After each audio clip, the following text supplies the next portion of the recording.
নমস্কার বন্ধুরা, আগের ভিডিওতে আমি তোমাদের ব্লাউজের মাপটা দেখিয়েছিলাম আর বলেছিলাম যে নেক্সট ভিডিওতে আমি ব্লাউজ বানানোর ভিডিওটা তোমাদের সাথে শেয়ার করব। তো দেখো, আমি এখানে আস্তরের কাপড়টা নিয়ে কাটিং করে নিয়েছি। তো তোমরা যারা যারা আমার চ্যানেলটি সাবস্ক্রাইব করোনি তারা কিন্তু আমার চ্যানেলটি অবশ্যই সাবস্ক্রাইব করবে, আর আমার ভিডিওগুলি ভালো লাগলে অবশ্যই লাইক করবে। তো দেখো, আমি এদিকের হাতার জায়গাটাও কাটিং করে নিয়েছি। এবার যেটা হবে, তো আমরা যখন এটা সেলাই করব, তো কাপড়ের অংশটা আমরা উল্টো দিকে রাখবো, কারণ উপরের অংশটা সেলাই করার পর এটা উল্টে যাবে, তখন অটোমেটিক্যালি এটা সোজা দিকে চলে আসবে। ঠিক আছে? তো দেখো আমি কিভাবে অ্যাটাচ করব এটা আস্তে আস্তে কাপড়ের সাথে। তো বল পিন দিয়ে আমি এগুলো আটকে নিয়েছি। আটকানোর পর দেখো আমি সেলাই করব ধারে ধারে। তো আমি এভাবেই সেলাই করি, যে যেমনভাবে করে নিজের নিজের পদ্ধতিতে সবাই সেলাই করে। তো এটা আমার সুবিধে বলে মনে হয়, তাই আমি এভাবেই সেলাই করি। তো দেখো, এবার আমি ধারের অংশটা সেলাই করে নিয়েছি। এরপর এই বল পিনগুলোকে আমি খুলে দেব। বল পিনগুলো এই কারণে দিয়েছিলাম যাতে কাপড়টা স্টেডি থাকে, সেলাইটা যাতে ঠিকঠাক হয় আর কি। তো দেখো সেলাইটা হয়ে গেছে।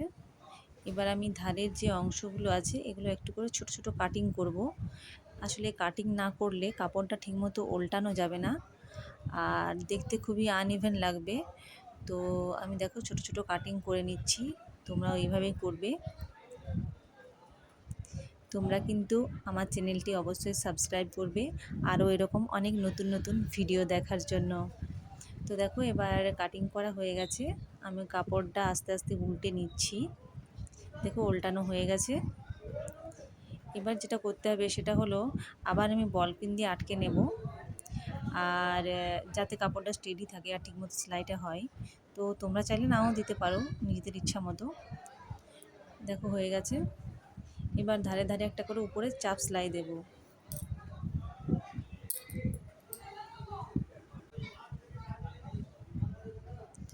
দেখো এবার আমি সেলাইটা করছি।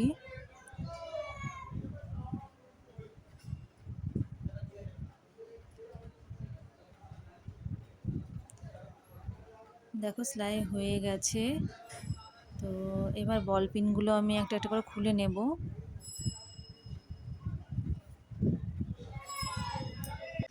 খুবই ইজি, তোমরা চাইলে তোমরাও বানাতে পারবে। ভালো করে মন দিয়ে ভিডিওটা দেখবে, আর পুরো ভিডিওটা অবশ্যই দেখবে না টেনে। এবার দেখো নিচের দিকটা আমি কিভাবে মুড়ে নেব। আমি অন্য পদ্ধতিতে করি। দেখো আমি নিচের অংশটা দুদিক থেকে মাপ করে মুড়ে নিয়েছি। এই দেখো, দেখো দেখলে বুঝতে পারবে। তো তোমরা চাইলে তোমরা পটিও লাগাতে পারো, পটি দিয়ে মুড়তে পারো, কিন্তু আমি পটি দিই না, আমি এভাবে করি। কারণ এটা পিছনে হুক দিয়ে ব্লাউজ হবে, আর যেহেতু লেহেঙ্গা স্টাইল, তো তাই আমি এভাবেই করি। এটা আমি আমার পদ্ধতিতে করি। দেখো আমি সেলাই দিয়ে দিচ্ছি, আর বল পিন দিয়ে আটকে দিয়েছি। তো দেখো সেলাই করা হয়ে গেছে। দেখো এবার দেখো, এটা আমি চকে করে দাগ দিচ্ছি। এখানে আমি টেকিংটা দেব। তো টেকিংটা দেওয়ার জন্য আমি মাপ করে চকে করে দাগ দিয়ে দিলাম, যাতে কম বেশি না হয় সেই কারণে। তো দেখো টেকিংটা দেওয়া হয়ে গেছে। তো ফ্রন্ট পার্টটা প্রায় রেডি, আর এদিকটা আমি আরেকবার সেলাই দিয়ে দেবো, কাপড়টা যাতে স্টেডি থাকে। সেলাই করে নেব। দেখো সেলাই করা হয়ে গেছে। তো সেলাই করার পর এই যে বাড়তি অংশটা, এটা তোমরা অবশ্যই কাঁচি দিয়ে কেটে নেবে। যেসব জায়গাগুলো বাড়তি থেকে যাবে সেই সব জায়গাগুলো অবশ্যই কাঁচি দিয়ে কেটে নেবে পরে। দেখো হয়ে গেছে, ফ্রন্ট পার্ট একদম রেডি। দেখো ঠিক একইভাবে আমি কিন্তু ব্যাক সাইডটাও রেডি করে নেব। ঠিক আছে, একই রকমভাবে। তো দেখো ব্যাক সাইডটা আমি একই রকমভাবে তৈরি করে নিয়েছি। আর পিছনের অংশটা দেখো, যেখানে হুক লাগানো হবে সেই জায়গাটা আমি দেখো মাঝের অংশটা একদম, এই যে দেখো, হ্যাঁ এই যে মাঝের অংশটা, এখানটা এই জায়গাটা আমি কাঁচি দিয়ে কেটে নেব। আমি কিন্তু সেলাই করার পরই কাটি। তো দেখো তোমরা আগে চাইলে আগেও কাটতে পারো, কিন্তু আমি এভাবে করি, আগে সেলাই করে নিই, কাঁচি দিয়ে কেটে নিই। এবার এবার কাটার পর এখানে আমি পটি দিয়ে দেব। পটিটা একটু মোটা করে দেব, কারণ আমি মোটা করে দিই আর দুদিকেই পটি দিই এরকমভাবে, যাতে হুকটা লাগাতে সুবিধা হয় আর কি, আর হুকের ঘর বানাতেও সুবিধা হয়। এই দেখো, এটা উপর দিকে থাকবে, ওটা ভিতর দিকে থাকবে। আর এখানেও টেকিং দিয়ে দিয়েছি মাপ করে, যেমনভাবে সামনের দিকের মাপ নিয়েছি সেই একই মাপ, সেম মাপ পিছন দিকেও দিয়ে টেকিংটা দিয়ে দিয়েছি। দেখো পিছনের সাইডটাও রেডি হয়ে গেছে। তো হাতাও দেখো কেটে নিয়েছি, হাতাটা রেডি হয়ে গেছে। এটা গ্লাস হাতা হবে, তাই এই হাতটার সাইজটা একটু বড় আছে। এবার দেখো ওই নিচের যে কাপড়টা, আস্তরের কাপড়টা, ওটার সাথে আমি হাতাটা অ্যাটাচ করব। তো হাতাটার কাপড়টা কিন্তু উল্টো দিকে রেখে ধারে ধারে একটা সেলাই দেবো অ্যাটাচ করার জন্য। উল্টো দিকে রাখার কারণ হলো কাপড়টা যখন এভাবে উল্টাবে তখন সেলাইটা ভিতরে চলে যাবে আর কাপড়ের উপরের অংশটা অটোমেটিক্যালি চলে আসবে। আমি ধারে ধারেও সেলাই দিয়ে দিয়েছি।